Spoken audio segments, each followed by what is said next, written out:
السلام علیکم، میں محمد بشیر خان جریدی مخاطب ہوں اپنے قائد محترم عمران خان صاحب سے۔ ہم پی ٹی آئی کے جو نظریاتی ورکر ہیں وہ روز اول سے ہی اسٹیٹس کو، روایتی سیاست، اقربا پروی اور اس طرح کے جو دیگر روایتی جو سیاست کے حربے ہیں ان کے روز اول کے ہی خلاف تھے۔ اسی اسٹیٹس کو کے خلاف جاگیردارانہ، وڈیرانہ، ظالمانہ تھانہ کلچر، جاگیردارانہ کلچر، سردارانہ کلچر، خان کلچر، ان سب کے ہم روز اول کے ہی خلاف تھے۔ ہم یہ چاہتے تھے کہ جس نظریے پہ ہم کھڑے ہیں وہ نظریہ یہ تھا کہ ہر شخص کو برابری کے حقوق، امیر غریب کے لیے ایک قانون، دو نہیں ایک پاکستان۔ اس نظریے کے ساتھ ہم کل بھی کھڑے تھے، آج بھی کھڑے ہیں۔ ہم نے کبھی شخصیت پرستی نہیں کی۔ ہمارا ایک ویژن ہے، ایک نظریہ ہے۔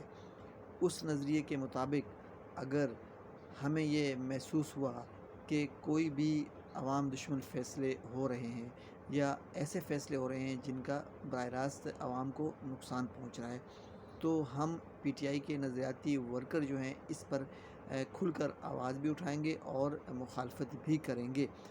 اپنی پارٹی کے اندر رہتے ہوئے کسی کی باپ میں یہ مجال نہیں ہے، ہمت نہیں ہے کہ پی ٹی آئی کے ورکر کو سچ کہنے سے اور سچ بولنے سے روک سکے۔ ہاں، کوئی ڈسپلن کی پابندیاں لگانا چاہے یا کوئی یہ کہے کہ آپ ماضی کی طرح آپ بھی وہ ورکر بنو جو کہ ہر کرپشن، برائی کو کھلے دل سے تسلیم کر کے آنکھیں بند کر لے، ایسا نہیں ہوگا۔ پی ٹی آئی کا ورکر کم از کم ایسا نہیں کر سکتا، نہ ہی وہ غلام ہے۔ وہ اپنے نظریے پر کھڑا رہ کر پارٹی کے اندر رہتے ہوئے ہر عوام دشمن فیصلے کی مذمت کرے گا۔ خان صاحب، ہم نے بڑی ہی چاہت سے آپ کو ووٹ دیے تھے۔ ہم نے یہ سننے کے لیے ووٹ نہیں دیے تھے کہ یہ پرابلم ہے، یہ پرابلم ہے۔ ہم نے ان سب پرابلم کے حل کے لیے آپ کو ووٹ دیے تھے تاکہ آپ آئیں، دلیرانہ فیصلے کریں اور مافیا کے خلاف ایکشن لیں۔ اب مافیا کورٹ سے اسٹے لیتے ہیں، چیزیں مہنگی ہوتی ہیں، یا مافیا کوئی اور حربہ استعمال کرتا ہے۔ اگر یہ باتیں درست ہیں تو پھر جو ماضی کی جو حکومتیں تھیں پھر ان کے معاملات بھی درست تھے، ان کو بھی کام نہیں دیا گیا۔ تو اب ہم جو نظریاتی جو لوگ ہیں وہ کس طرح عوام کو فیس کریں؟ آپ کے ایم این اے، ایم پی اے جو ہیں وہ اتنے زیادہ عوام کے اندر نہیں ہوتے جتنی ہم جو عام ورکر ہیں وہ ہوتے ہیں۔ گلی محلوں میں، بازاروں میں ہمارا واسطہ جو ہوتا ہے عوام کے ساتھ براہ راست ہوتا ہے۔ ہمیں جو پریشانی ہے، جو ہمیں دکھ ہے، جو ہمیں درد ہے، وہ وہی ہے جو کہ عام عوام کا ہے۔ ماضی کی طرح ہم وہ ورکر تو ہے نہیں ہے کہ ہمیں کوئی لالچ ہے یا ہم نے کبھی، آپ نوٹ کر لیں، پی ٹی آئی کے جو نظریاتی ورکر ہے اس نے کبھی اپنے لیے آپ سے کچھ بھی نہیں مانگا، نہ نوکری مانگی، نہ اپنے لیے کوئی ذاتی مفاد مانگا۔ وہ بات کس کی کرتے ہیں؟ عوام کی۔ عوام جو ان کو تنگ کرتی ہے، سوال کرتی ہے، وہی جو سوال وہ لے کے آپ کے پاس آتے ہیں۔ عوام کی جو آواز آپ تک پہنچاتے ہیں وہ اپنے علاقے کے، اپنے محلے کے، اپنے گلی کے سفیر ہوتے ہیں۔ وہ سفیر آپ کے پاس آتے ہیں اپنے مسائل لے کر۔ جب ان کے مسئلے حل نہیں ہوتے تو وہ کھل کر بات کرتے ہیں۔ یہی ایک سیاسی ورکر کا ویژن ہونا چاہیے کہ وہ اپنے علاقے کا بہترین سفیر ثابت ہو، علاقے کے جو مسئلے ہیں وہ بیان کرے اور لوگوں کے مسائل حل کرے۔ اگر ماضی کی طرح ہم بھی مطالبہ کرتے ہیں کہ ہمیں نوکریاں دی جائیں اور ہمیں کچھ مراد دی جائیں، ہمیں کچھ ذاتی یا مالی فائدہ دیا جائے اور ہم خاموش ہو جائیں، تو پھر ہم میں ان میں کوئی فرق نہیں رہ جائے گا۔ تو ہم میں ان میں فرق نظر آنا چاہیے اور اسی فرق کو واضح کرنے کے لیے ہم کھل کر مخالفت کرتے ہیں۔ ہم کل بھی آپ کے ساتھ کھڑے تھے، آج بھی کھڑے ہیں۔ ہم اس نظریے پہ کھڑے تھے کہ عوام دشمن فیصلے نہیں کیے جائیں گے۔ اسٹیٹس کو جو ہے اس کے خلاف ہم کل بھی کھڑے تھے، آج بھی کھڑے ہیں۔ مہنگائی کے خلاف ہم کل بھی کھڑے تھے، آج بھی کھڑے ہیں۔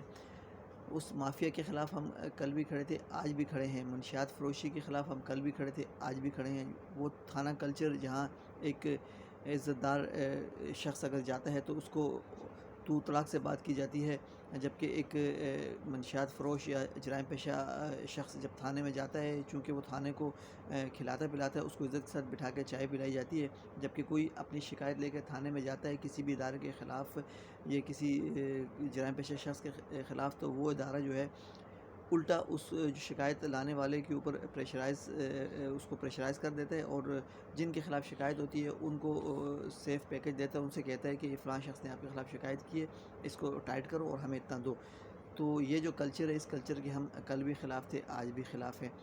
اب میں گزارش کروں گا، اپنے جو پی ٹی آئی کے کچھ دوست ہیں وہ ناراض ہو جاتے ہیں، اپنے ورکروں سے ناراض ہو جاتے ہیں جب اپنا ورکر سچی بات، کھری بات یا عوام کی بات کہتا ہے، تو وہ یہ کہتے ہیں، الزام لگاتے ہیں کہ آپ کسی مخالف پارٹی کے ایجنڈے پہ ہو۔ اللہ نہ کرے پی ٹی آئی کا نظریاتی ورکر جو ہے کہ اپنی جماعت کو چھوڑ کر کسی اور جماعت کی ترجمانی کرے۔ ہاں، ہم مہنگائی پہ بات کرتے ہیں، اگر مہنگائی کی بات پہ آپ کو یہ لگتا ہے کہ ہم کسی اور پارٹی کی ترجمانی کر رہے ہیں، تو بے شک آپ کو لگے، ہم غلام نہیں ہیں، ہم غلامی نہیں کریں گے، ہم اپنی جو ہمارا جو نظریہ تھا، جو ویژن تھا، اس پر ہم کھڑے ہیں۔ تو اب صورتحال آپ کے سامنے ہے، ایک دن آپ نے ریلیف پیکج کا اعلان کیا کہ اسٹوروں پر ریلیف پیکج دیا جائے گا، اسی رات چینی بھی مہنگی ہوئی اور پیٹرول بھی مہنگا ہوا۔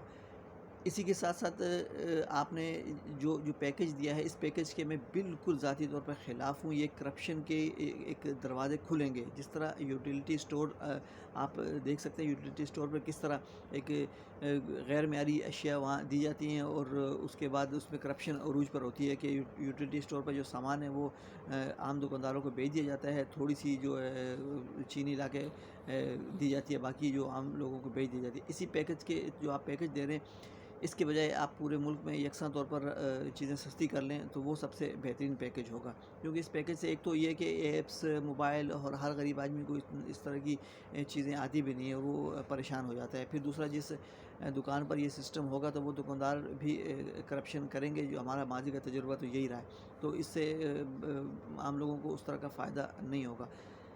تو گزارش یہ کہ آپ ایسا کریں کہ اس طرح کی سبسڈیز دیں کہ پورے ملک کو یکساں طور پر چیزیں سستی ملیں اور لوگوں کی پہنچ تک آسانی سے پہنچ سکیں، اور ہر شخص جو ہے وہ پیکج کے چکر میں نہیں ہوگا، نہ ہی لوگوں کے پاس اتنا ٹائم ہے کہ وہ لمبی لائنیں لگا کر راشن خریدے۔ تو عوام کو ان لمبی لائنوں سے بچایا جائے، عوام نے جو آپ کو ووٹ دیا ہے، ان ووٹوں کو عزت دی جائے، عوام کو عزت دی جائے، عوام کو عزت کے ساتھ اداروں میں بٹھایا جائے اور ان کے مسائل حل کیے جائیں۔ تو یہ چھوٹی سی گزارش تھی قائد محترم عمران خان صاحب سے، اور اپنے پی ٹی آئی کے جو منتخب نمائندے ہیں، وزراء ہیں، مشیر ہیں، ان سے، کہ آپ جو عام عوام کا جو ہے رد عمل دیکھ لیں۔